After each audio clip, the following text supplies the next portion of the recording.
Thank you very much, Andrew, and I think you've really touched on all of those important topics there. It's really well and truly time for change and time for economic investment from our government that's actually going to start delivering us some strong, positive social outcomes. We can't deny the significance of our economic decisions and the investments that our government do make in terms of our long-term sustainability. But until we actually start recognising that a good investment is one that actually delivers a strong social benefit to the entire community, then we're going to be missing out. We're going to be finding ourselves in the position where we are now, where the only economic choices we have are to sacrifice our services and the healthcare system and our education system, which everyone needs and is part of our community. And without these things, all that directly benefits and impacts people's abilities to survive on a daily basis. We need to start actually having some smarter economic policies that address multiple issues and will deliver us a stronger economic future for our country. Now, we talked about the implication of these things locally, and I'm really pleased to say that we have got a commitment from the Greens in terms of a business plan to put $10 million towards the local infrastructure for the Springfield to Redbank Plains rail upgrade.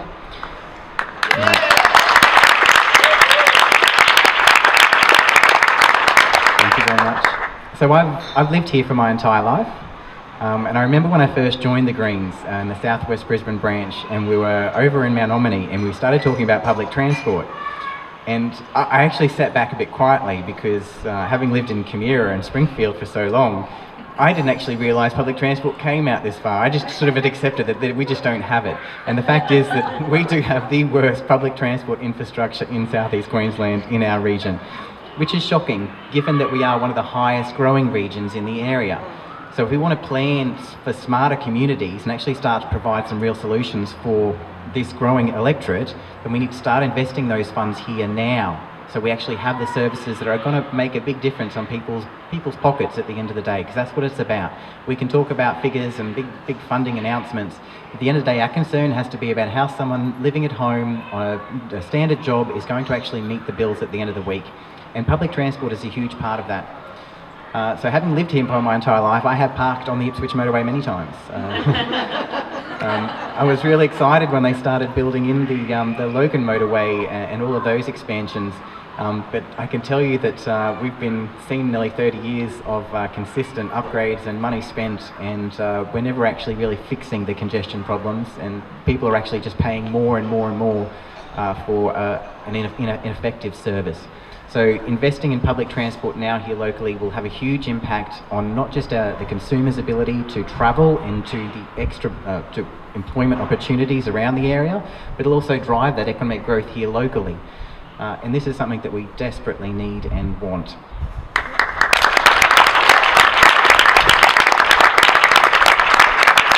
There are a few other federal funding commitments which the Greens have made over the past few weeks, which I did want to touch on briefly because they do have a direct impact to us here locally, and it does naturally extend from the issues that I was campaigning for in a local area. One of the really exciting things that we have announced is the Renew Queensland plan. I wouldn't be very good. It is worth clapping for, definitely. I would be doing a disservice to the electorate if I did not get up and stand here in front of you and talk to you about climate change, as our other leaders have been doing and the other candidates have been doing. This is not a subject that we can afford to ignore any longer. It's fantastic that the Greens have actually put together a $53 billion commitment to the Queensland community to fund infrastructure projects which are going to drive our transition to a renewable and clean energy future. And this is something that we must do, and we must do it now. There's been a lot of negative press and I think a lot of misguided belief in the community that the Greens are out to take coal jobs. That's what we're doing apparently. But we can't deny the fact that over the past, I'm thinking 14 years, if I get my figures right, for 4 years, the coal industry has shedded 25% of its employment. This hasn't been because of anything that we've done. This has been because the industry itself is in structural decline, and government policy which does not recognise this is a bad investment long term and that the impact is on the employees, not on the companies. We need to focus as a government on taking care of the workers. Yes. And this is what the Greens policy is going to do. It's what it's all about. $53 billion to be spent on infrastructure projects that will create jobs, not just in Brisbane, but in local communities, in rural communities, all across Queensland, to towns that are dying because of the coal bust.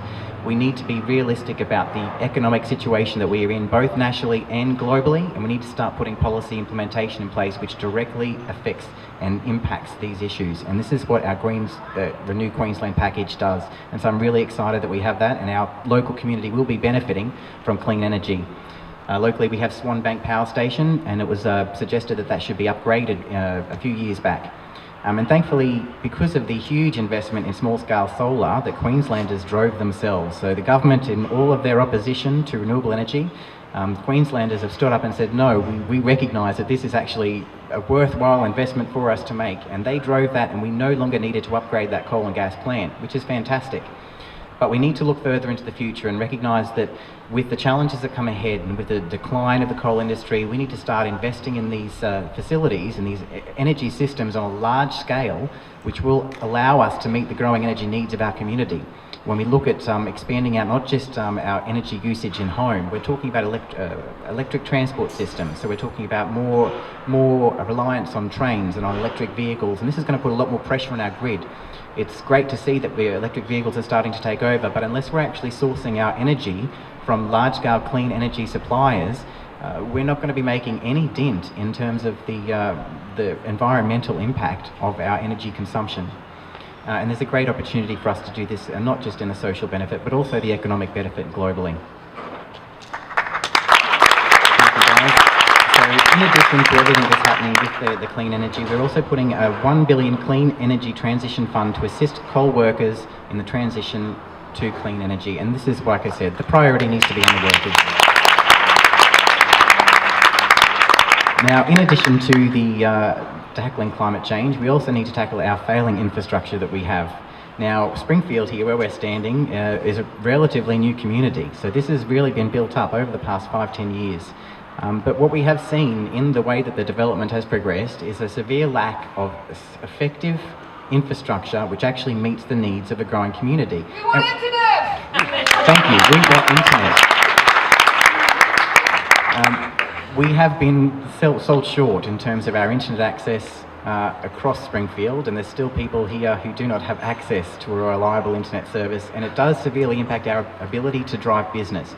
And we do have a high increasing rate of unemployment, and we're not going to overcome that unless we start investing in infrastructure which is going to provide the capacity for us to employ people locally. This is what I'm standing here for, not just to address these bigger sort of ethereal challenges of climate change, but actually to drive that message home to say we can actually make change here in the community which is going to make us more economically prosperous as well as driving those social benefits. So we can do both, and that's what I'm here to provide.